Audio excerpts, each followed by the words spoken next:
Have you ever heard of the Uniform Determination of Death Act? I bet you haven't. I bet you didn't even know one existed.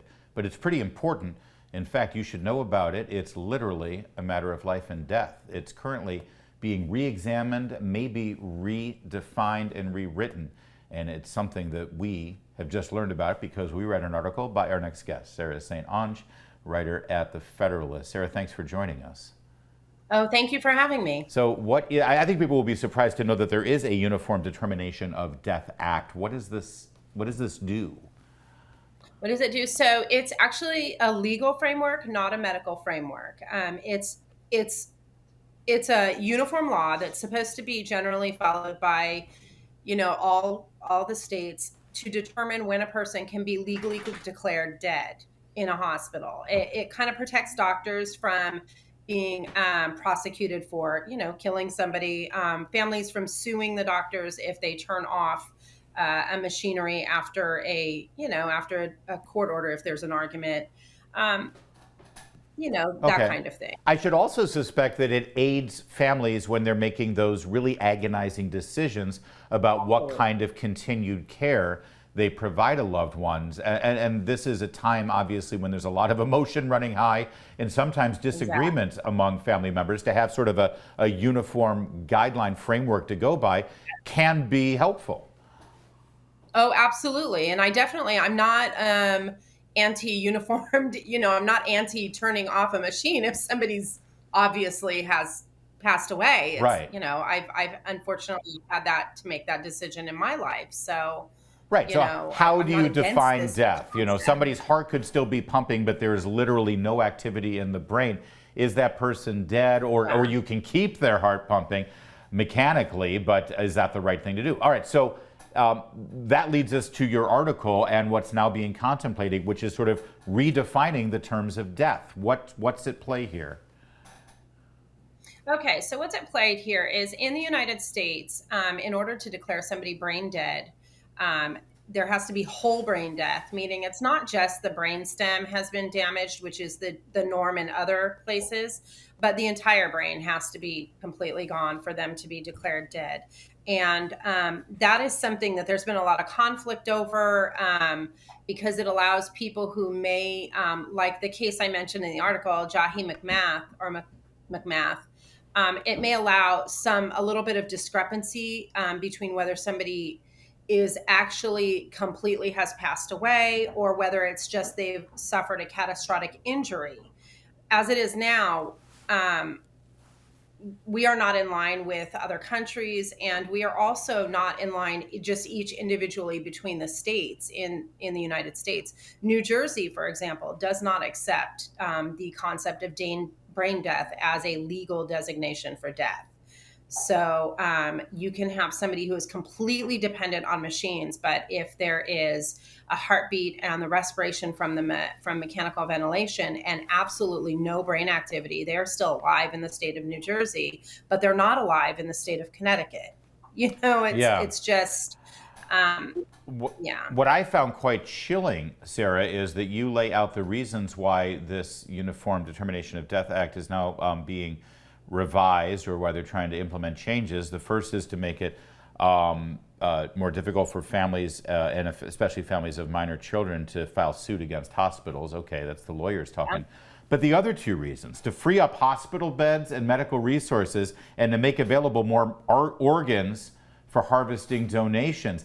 That's kind of chilling, that they want to expedite this death process and the decision so they can do what they will with the bed and with the organs on the dead body. That's awful. Yeah, it What? is. And this is not a conspiracy theory. This is what's in the documents, Yeah. the perspective changes. Is there anyone at the table on this that comes from a moral perspective or a faith-based perspective? Or is that not allowed in these discussions anymore? I think that I think that it's not No, I don't think so, because that's the impetus behind the New Jersey difference. Is Orthodox Jewish people don't consider brain death to be compatible with their religious beliefs. A lot of Orthodox or more conservative Christian denominations also don't, but it's mainly the Jewish congregations have pushed that forward in New Jersey. There is none, because legally, once somebody is dead, according to the law, religion cannot really figure into that. It's almost it's kind of interesting that it's almost the opposite of what we argue, or what I shouldn't say what pro-life people argue regarding how the law shouldn't allow abortion because a person is alive from the moment they're conceived. They're actually arguing the opposite in Yeah. this case. And it's just very interesting because those two don't often aren't in that juxtaposition. Without some foundational ethical principles involved here, or a transcendent morality, whether it's faith-based or what have you, it seems like the path they're walking down here, Sarah, could lead you to the obvious exploitation of disabled individuals. Well, it could, because you can suffer a catastrophic brainstem injury and still be alive. That's the difference between requiring just a brainstem injury and the whole brain injury. There's some concern as well that people who are capable of giving permission willingly are going to be able to have themselves declared capable or available for organ donation if they choose. There's a lot of dynamics here that are at play that I don't think are really people don't really understand or know about, Yeah. In the bigger spectrum. And Well, it's go ahead. I'm sorry. Actually, no, that's fine. That leads me to sort of how this is even coming about. You cite this organization, the Uniform Law Commission. Who are they? Yeah. I didn't vote for them. I didn't vote for them either. And until I actually started researching this about a year or maybe 6 months ago, it actually came from a conversation online about whether the designation of brain death was actually created in order to provide organs. And my position is they definitely walk hand in hand. But evidently this is an organization or a federal bureaucracy that makes decisions about uniform laws that just everybody's supposed to follow. And they're hired in appointed positions. There's no, some are voluntary. It's just a very interesting, Yeah. and it's not just on medical care. There are tax laws. There are all kinds of stuff that this organization, its tentacles kind of, I shouldn't say that. That sounded conspiracy. But the spider web goes No, out. I get it. It is. I started to go down the rabbit hole on it as well after I read your article. Just 30 seconds left here. There's also quite a bit of discussion with regard to euthanasia, freeing up euthanasia laws. We see what's going on in Canada. There's a push here in America to make it fair. This plays into that too, doesn't it?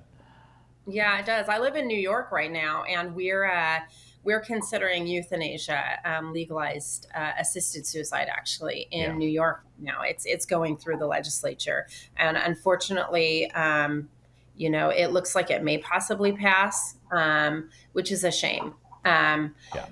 Beyond a shame. There used to be some things in this country that were sort of bipartisan and everyone could agree on. And it seems like one side of the political spectrum continues to move toward policies that devalue human life. And that's something we should all pay attention to. Sarah St. Onge, we got to leave it there. Thank you for joining us. Thank you for writing this piece. There's more to come on O'Connor Tonight.